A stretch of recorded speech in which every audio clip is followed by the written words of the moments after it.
c'est une affaire française, une affaire européenne. Le plaisir qu'on a de vivre dans une démocratie. L'important, c'est d'avoir vécu un moment ensemble. Depuis 1997, dans le pays de Bitche, depuis 2005 à Sarreguemines et Sarralbe, des JRI sillonnent l'arrondissement pour relater l'info locale. Des heures d'archives ont ainsi été enregistrées sur des cassettes, des DVD, des disques durs et des serveurs. La mémoire audiovisuelle du territoire.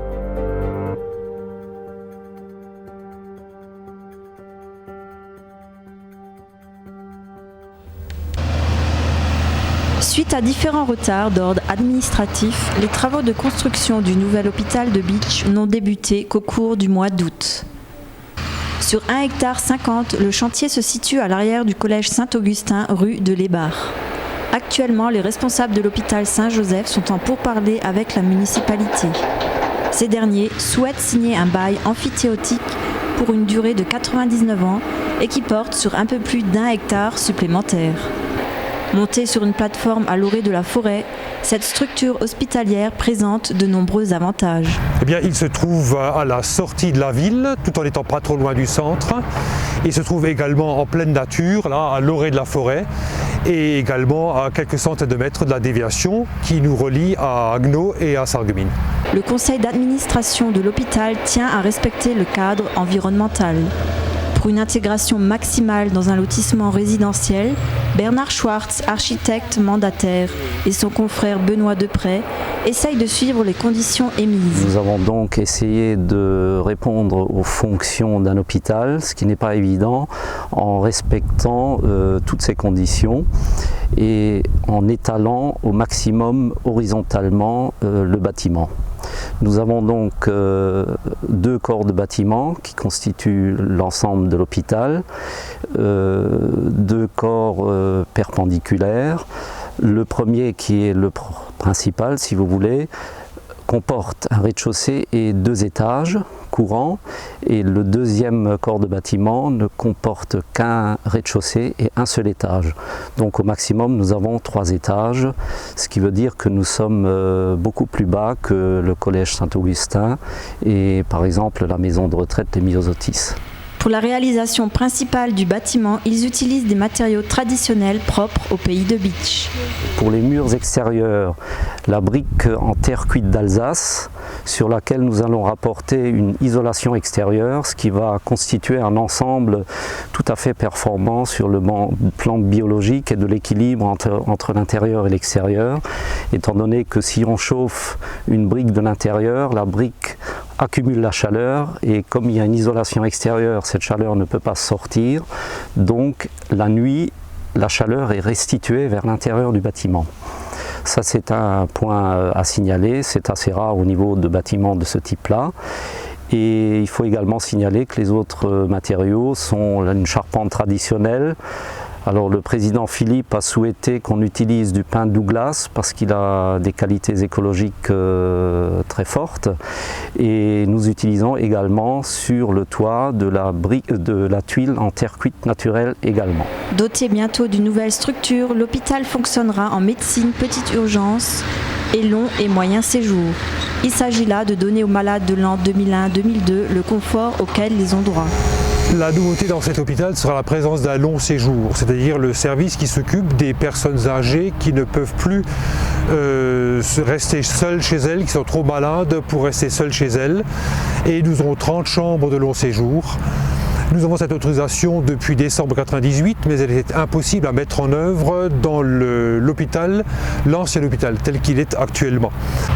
Et les chambres nouvelles dans ces nouveaux établissements auront chacune 17 mètres carrés. Elles auront chacune leur coin toilette indépendant avec WC, lavabo, douche intégrés. Et le tout sera bien plus lumineux, bien plus confortable et le personnel y travaillera également dans de bien meilleures conditions que dans l'hôpital actuel. D'ici plusieurs mois, un nouvel hôpital doit ouvrir ses portes. Pour les acteurs du projet, c'est une première victoire. Cette maternité, donc on peut toujours espérer qu'un jour ou l'autre, le ministère de la Santé reviendra sur cette politique de fermeture des petites maternités et à ce moment-là, l'hôpital de Bitche, les équipes qui suivront la nôtre seront prêts à accueillir ce service. Verra-t-on un jour fonctionner les services de maternité? La bataille ne semble pas perdue pour Michel Philippe, même si l'espoir demeure bien fragile. Un nouveau voisin vous invite dans son jardin. Que vous soyez passionné de jardinage, à la recherche d'outillage ou simplement curieux, le rendez-vous est fixé au Botanique à Sarreguemines. Ouvert depuis le 4 septembre dans la zone commerciale, 5 univers différents vous attendent. L'espace séroplantes, le marché des fleurs, l'animalerie, l'espace outillage et la pépinière sont répartis sur plus de 5900 mètres carrés. Au total, ce sont plus de 6000 références de plantes qui vous sont proposées. Le Botanique, un concept révolutionnaire. Je pense que c'est un concept, surtout l'idée de faire du conseil pour bien renseigner nos clients. La force de ce magasin, c'est aussi d'essayer de travailler en partenariat avec tout ce qui peut être association, école, d'essayer de s'intégrer aussi dans son environnement, aussi bien commercial que pour son voisinage. Et puis la force, une nouvelle structure, une nouvelle enseigne sur une zone en plein dynamisme. Mais le secteur de Sarreguemines Beach n'a pas attendu qu'une grande surface s'implante pour organiser ses circuits de vente. Les magasins de fleurs et les horticulteurs sont déjà nombreux. Alors, concurrence effrénée ou complémentarité, le directeur n'y voit que des avantages pour le consommateur. Aujourd'hui, je nous placerai plus sur un système complémentaire. Quand on voit les magasins qui peuvent exister sur Sarreguemines et les environnements proches, je dirais que nous sommes là pour offrir d'autres services. Les magasins existants offrent déjà des services, nous apportons une nouvelle dimension au service. Vous l'aurez compris, le Botanique est essentiellement un espace complémentaire aux autres commerces. La dynamique de cette enseigne est le personnel. 25 personnes qualifiées sont présentes pour vous conseiller tout au long de votre visite. Ce magasin vient renforcer ses collègues de Metz et Strasbourg. Il est à noter que le développement de la zone commerciale se réalise de façon remarquable et magistrale. Je crois que ce type de magasin qu'on a inauguré aujourd'hui, voire les magasins qui demain vont se trouver aux alentours, sont des magasins qui n'existaient pas à Sarreguemines. Par conséquent, il y avait une fuite de clientèle vers des villes autres, notamment Forbach, Saint-Avold, Metz, Haguenau. Et il vaut mieux que cette clientèle-là reste sur Sarreguemines parce qu'elle va également profiter au centre-ville. Lors de l'inauguration, mardi dernier, l'affluence des clients se faisait ressentir. Premières impressions. J'ai déjà regardé un peu les poissons, j'ai été très surprise parce qu'il y en a des magnifiques. Très bon, très proche de la nature. C'est tout en bois, c'est très chaleureux, c'est très convivial. Vraiment un très beau magasin, très belle réussite. Il y a plus de choix, niveau plantes et arbres et tout ça. C'est très grand aussi. Un cadre convivial, une diversité de plantes importante, bref, un univers à ne manquer sous aucun prétexte. Je suis heureuse de retrouver la maison. Je ne l'ai, en esprit de mon enfant, je ne l'ai jamais quittée. Le Home de la Providence à Sirstal a célébré ses 25 années d'existence. Pour cette heureuse occasion, les anciennes directrices de l'établissement sont venues saluer les lieux. Je vois qu'il y a une vie entre la municipalité, c'est pas un home fermé, c'est pas une maison de retraite fermée. Et c'est ça ce qui me plaît, parce que regardez, aujourd'hui cette manifestation, nous avons fait appel, nous avons eu des réponses, je trouve ça super. Pour les 21 laïcs et les 36 religieuses qui vivent au quotidien dans le Home de la Providence, cette fête a été pour elles l'occasion de retrouver les anciennes et de se remémorer les anecdotes inoubliables.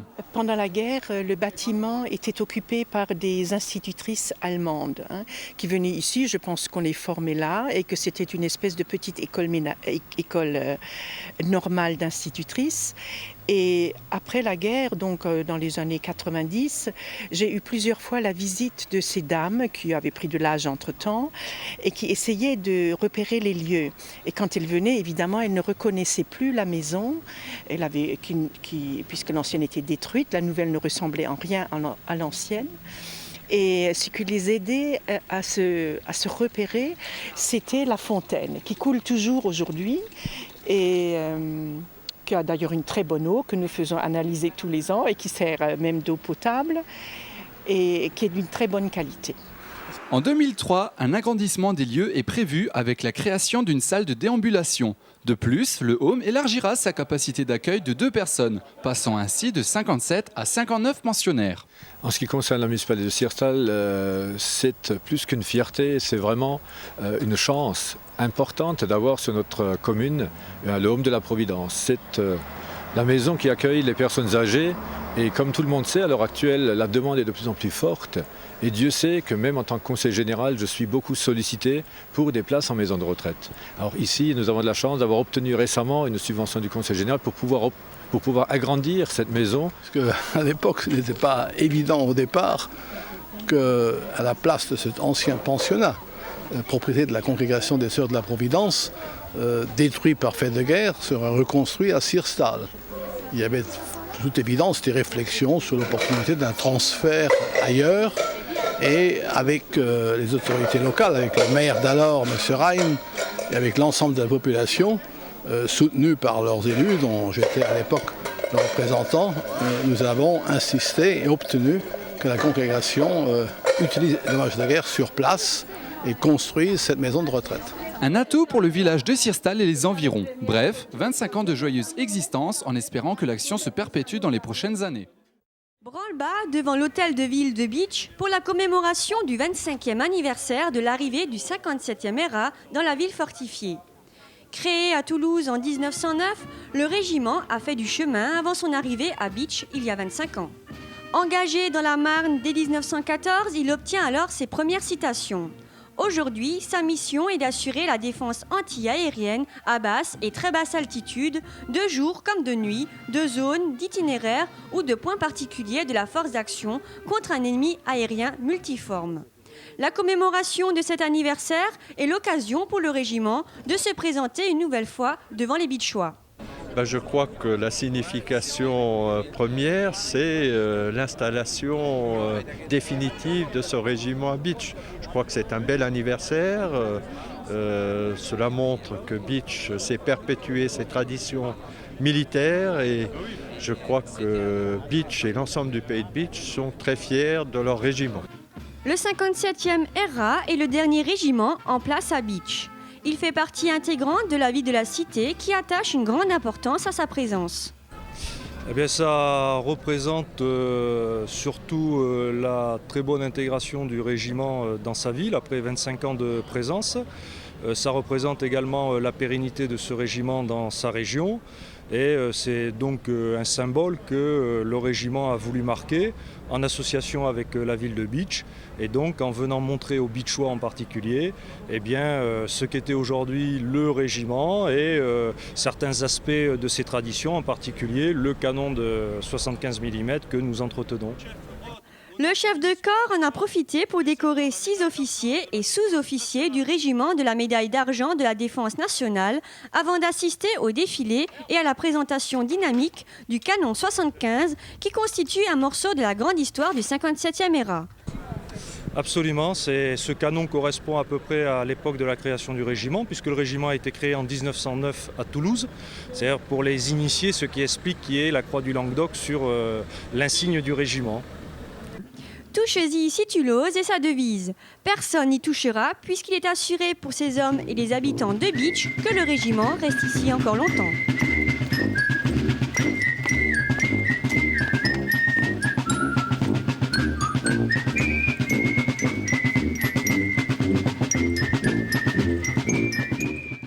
La roue tourne pour Christian Lett. Elle tourne depuis bientôt 30 ans. C'est en 1974 qu'un jeune homme sportif dans la force de l'âge plonge dans la piscine de Rohrbach. Il en ressortira atteint d'une paralysie très grave. Depuis, c'est au rythme d'un fauteuil roulant qu'il mène sa vie. On a tout à fait une autre opinion sur la vie et on voit les choses différemment. Mais pour moi, le fauteuil roulant n'est pas un frein dans ma vie. Âgé de 44 ans, Christian est aujourd'hui au centre de l'attention de quelques 300 personnes. Tous sont venus lui rendre hommage. Un hommage pour les services rendus à la collectivité. Au lieu de s'apitoyer sur lui-même, Christian s'est armé d'une devise qui donne une dynamique et une tournure exemplaire à sa vie. Il sera d'ailleurs, à 19 ans, le premier tétraplégique à piloter une voiture. Nous ne sommes pas des citoyens à part, mais des citoyens à part entière. La devise de Christian Lett s'est concrétisée dans de nombreux domaines et en particulier dans le sport. Un domaine où lui-même excellait, il a accepté d'être sur la touche et de faire tourner sa roue pour soutenir les autres. Il a entre autres donné son nom à un tournoi annuel de football en salle dont le profit est versé aux handicapés. Christian, c'est un frère. Tout ce qu'il m'a apporté, qu'il m'a rendu au club, je le remercie. C'est un homme très très dévoué, toujours prêt à rendre service, affable. Christian ne vous dira jamais non. Christian est un homme incontournable au niveau du football club. Christian fait également tourner sa roue depuis plusieurs mandats au service de la commune. Au sein du conseil municipal, il œuvre pour améliorer le cadre de vie de ses concitoyens. C'est avec Jean Settlinger qu'il a fait ses débuts d'adjoint au maire avant de poursuivre avec Hubert Krebs. Il a été un adjoint aux associations particulièrement disponible, dévoué et efficace. Il a accompli avec sérénité, c'est un mot que j'aime bien, avec conviction, son mandat d'adjoint. Pour témoigner leur sympathie, les invités et les hommes politiques sont venus des quatre coins du département. Après un discours chaleureux de René Krebs, maire de Rohrbach, Philippe Leroy, président du conseil général, rend un vibrant hommage à Christian. Christian Lett, au nom du président de la République, je vous fais chevalier de l'Ordre national du mérite.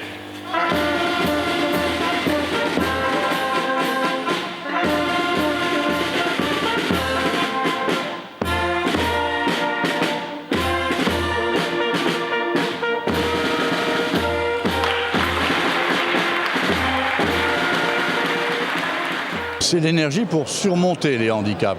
Pas le handicap qui est récompensé, c'est toute la volonté, et toute cette volonté formidable, cet exemple formidable d'un homme qui a surmonté les difficultés de la vie pour vivre comme les autres et avec les autres. C'est sa devise d'ailleurs.